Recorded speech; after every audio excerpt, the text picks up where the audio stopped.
And remember this, you can always come home. I went home every time life slammed me down and made me call it uncle. I went home with my baby. My mother never once acted as I told you so. She said, oh, baby's home. Oh, my darling, Mom's going to cook you something. Mother's going to make this for you. Love. She liberated me to life. She continued to do that. When my son may have been 5 years old, my mother would pick him up all the time and feed him. And I went to her once a month, and she would cook for me.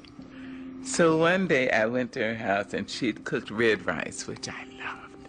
After we finished eating, we walked down the hill, and she started across the street. She said, wait a minute, baby. I was 22 years old.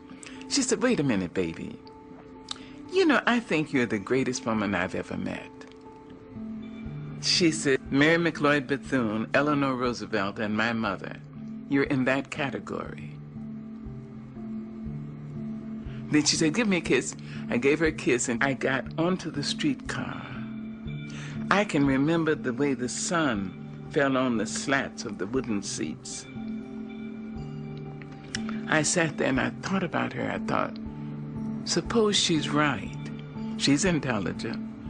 And she says she's too mean to lie. So suppose I am going to be somebody. She released me. She freed me to say I may have something in me that would be of value. Maybe not just to me. See? That's love.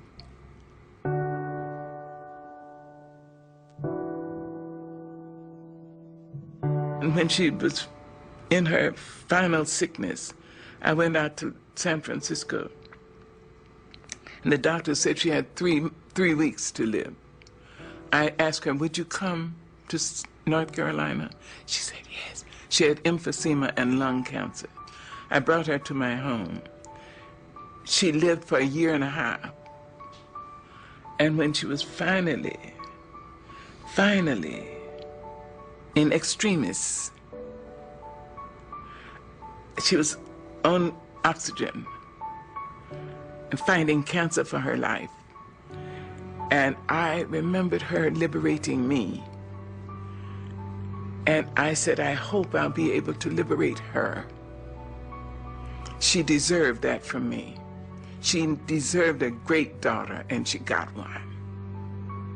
So in her last days, I said, now, I understand that some people need permission to go. As I understand it, you may have done what God put you here to do. You were a great worker.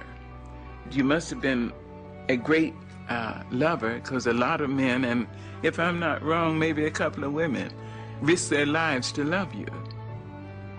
You were a piss-poor mother of small children, but you were a great, great mother of young adults. And if you need permission to go, I liberate you. I went back to my house, and something said, go back. I was in my pajamas. I jumped in my car and ran, and the nurse said, she's just gone. You see, love liberates. It doesn't bind. Love says, I love you. I love you if you're in China. I love you if you're across town.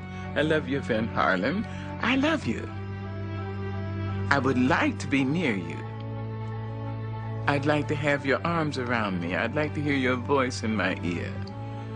But that's not possible now, so I love you. Go.